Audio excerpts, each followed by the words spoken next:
This is a house that we actually closed on in mid-December of 2010, but we opted to wait until January of 2011 to start on it because of the holidays. When we first walked through the house, we found two major problems. First one was a roof leak. In the living room, we had a hole in the ceiling as well as water stains caused by water penetration. The second big issue we noticed was the floors in the kitchen were a little soft, so we knew we might have to replace some subflooring. But first we had to get the roof fixed, stop those leaks, and prevent further water damage to the house. Our first step was to remove the shingles. This exposed the decking, and as you can see from this picture, it was in horrible shape, and most of it had to be replaced. The hole in the roof seen here is where the old chimney used to be. Since the chimney was leaning and in danger of falling onto the roof and possibly crashing through the roof, we went ahead and removed the chimney. We also noticed that the flashing was leaking, allowing water to get under the shingles and damage the decking around the chimney. As you can see, we've replaced most of the decking on the back of the house now. The back is now ready for felt paper and shingles. We had some of the same issues here on the front of the house. The right hand side, you can see where we're replacing the decking over the living room. This is where the original leaks were. This of course put us a little bit over budget. We didn't really expect to have to replace so much decking. Here we've rolled felt paper across on the front. Here you can see we've already installed the felt paper, and he's now installing the drip edging on the back of the roof. Shingles are starting to go back on, starting with the back side of the house. Once you get started, it really goes pretty quickly.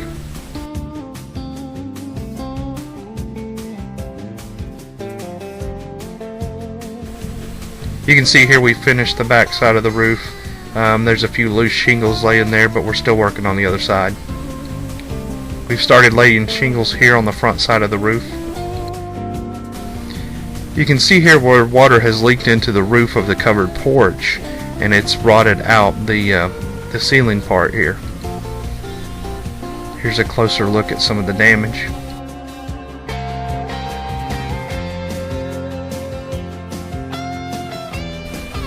Continuing to install shingles on the front of the roof. Here's a perspective from the street. And we're almost done. We're putting the cap on the roof. Back on the inside, we've removed the toilet, and we can see that we've got some damage to the flooring here, as well as multiple layers of vinyl, so we're going to replace all this. Here are the old drain pipes. You can see how rusted and corroded and damaged they are. This is in the kitchen. This is a floor under where the sink would have been, underneath the counter, and you can see where water has leaked. It has rotted the floor, and there's a little bit of termite damage in the joist, so you can see we've braced everything up there with new wood. I found this kind of interesting. Once we tore the walls out, we could tell that originally this bathroom had a shower stall and there was a sink next to it. The wire you see hanging down there was actually where the light fixture was over the sink. This was the tub that was with the house when we bought it. We just tore the walls out. We did redesign the bathroom, and we did move the toilet and the sink placement. We also moved the tub back a little bit and pulled the pipes out of the outside wall. This makes them less likely to freeze. This picture is taken from the kitchen looking in through to the bathroom. You can see we've got the wall tore out in between it. The red and blue piping is PEX pipe that we've run new water lines. Then we also replaced all that cast with the PVC that you can see here. Here again you can see more of the piping that's been replaced. Here's where we've replaced the pipes in the bathroom. These are the stub outs for the sink and the toilet. If you look on the left side, you see the brick there. That's the old chimney. This is drywall going up in the bathroom. Here's my cousin Steve. He's mudding and taping. Of course, we used green board around where the tub is. That's mold resistant.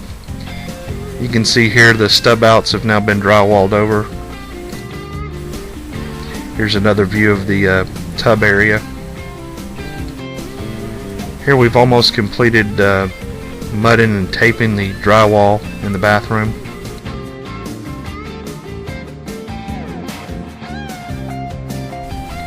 You'll notice that we didn't probably patch and tape as much down here around the tub, and that's because we're going to put a surround in. This is the hallway. You can see where we've built a closet in the hallway. That's to hide the water heater. This is looking into the bathroom and back into the kitchen there. Here's another angle looking into the closet for the water heater. This picture here was taken in the living room. The door on the left is a closet. The opening in the middle actually goes into the bedroom, and as you can see through that opening, there's another door there that comes out of the hallway. And then the door on the right goes into the hallway. So they had opened this up to the living room, and there was no door there, so it was just open right into the bedroom. We changed this by covering that up. Now the only way into the bedroom is through the hallway.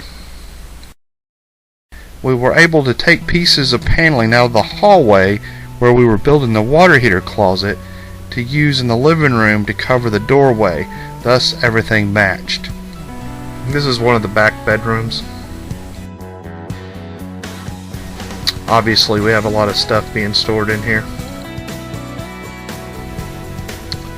Code requires that any outlet within 6 feet of water be GFI protected. In order to do this, we had to run a new electrical circuit for the kitchen and bath to add GFI outlets. As you can see here in the kitchen, now that we got the drywall up, I've also got electrical at counter height, which is GFI protected. This is the front bedroom. You can see we have some cabinetry stored in here. We had purchased this used, and we were able to use it and save quite a bit of money on this rehab. Here again, the kitchen is almost ready to be painted.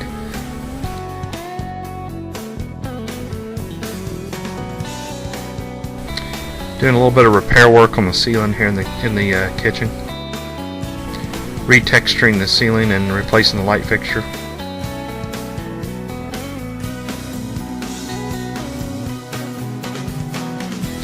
You can see here that the other walls have plaster instead of sheetrock, and it kind of looks funny when you mud it. It turns kind of a brownish color. You can see it better here.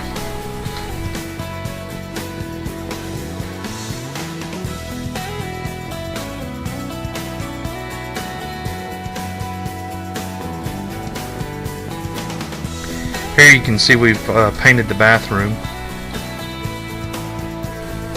and here again you can see we only painted about halfway down where the tub is because we're going to put a surround up. Now that we're finished painting, we've already laid the floor and we've started to put the vanity and other fixtures in. Here's the medicine cabinet and the vanity light, and here's a picture of the surround going in. Finally, we've got the kitchen painted here and ready for cabinetry. Once we've painted in here, there again we got to put the flooring down, and then we bring in the cabinets. Here are the cabinets before we painted them. Here you can see we've dry fitted the cabinets, just kind of set them in there, making sure we can get them to lay out the way we want to. They're used cabinets, so we kind of have to go with what we have. We ended up purchasing one cabinet, and that was the lower left unit there that's wrapped in plastic in this picture. We're actually able to purchase some very nice used appliances, as you can see here. Here we've set the toilet and done a little bit more work on the bathroom. You can see we've got the fixtures in, the shower handle, the spout, the surround is all complete. You can see here in this picture we still have an old front door and an old screen door, and we've got a 2x4 holding part of the porch up where we're replacing the post there. You can see here we've replaced the front door, and we've also removed the screen door, and we've removed the storm windows. Removing the storm windows allowed us to have access to the original wooden windows and be able to replace the panes that were cracked or broken. And we also had to paint the frames of the windows. Here's one of them from the inside. And you can see here we've still got stuff stored in the bedrooms. Here we've started to move stuff from the bedrooms into the living room so we can work on the floors in the bedroom. Here you can see we've taken the doors of the cabinets off and started painting them. Now we've taken the bottom ones off. Now we've got the cabinets set. We've installed a countertop and a kitchen sink. The upper cabinet doors have been reinstalled after being painted, and knobs have been attached. I was a little worried here about the color of the door. That's the first coat of paint going on. It looked real purple, but it's actually a dark navy blue. Now you can begin to see the true color of the door after a second or third coat has been applied. It looks like the color of the door is getting closer to matching the new shutters I bought for the house. We just reinstalled this post after repairing the damage to the ceiling of the porch, and it's been scraped and ready for paint. Here's a photo of the house sans shutters, but the door's painted. It's towards the end of the day here. I got one set of shutters up, and you can see that it's going to match pretty good. And this is the next day. I got the other set of shutters up, and now you can see it looks really good all together.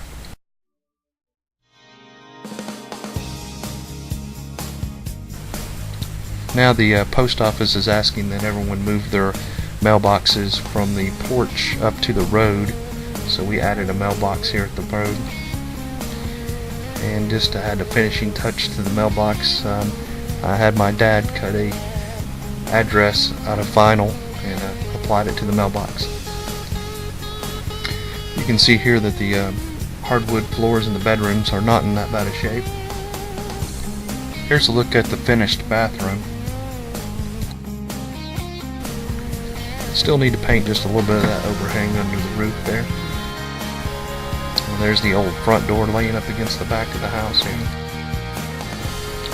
Again, another shot of the floors before we painted them. We found a small area of damaged hardwood in the front bedroom. We were able to replace this hardwood with hardwood salvaged from the kitchen and bath repairs. And you can see here it looks as good as new. Here's after we've cleaned everything out and ready to paint. This is the color that we used at first on the floors. It was really too light and didn't work. It did not look at all like it did in the brochure or on the little sample. And I took it back to Home Depot, and they agreed with me and allowed me to choose another color. So I went with a chocolate brown. And here you can kind of see on the edges we've started painting it chocolate brown around the edges. And here's a picture right after it's painted. You can see how glossy it looks. And here we've installed carpet in the living room.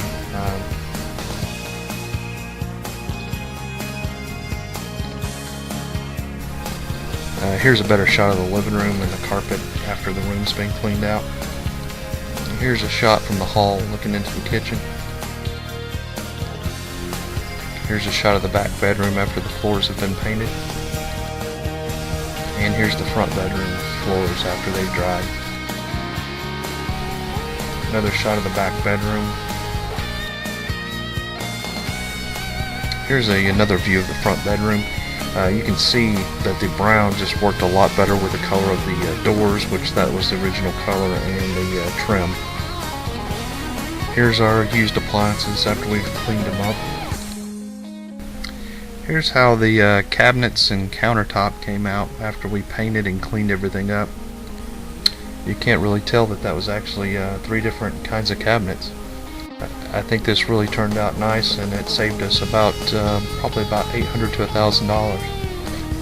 And this is another shot of the hall, just looking through to the kitchen.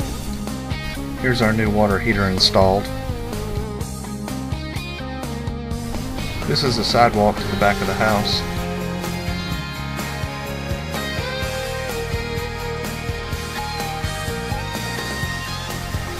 Here's a picture of the backyard looking towards the alleyway. Again, this is the front of the house seen from the street.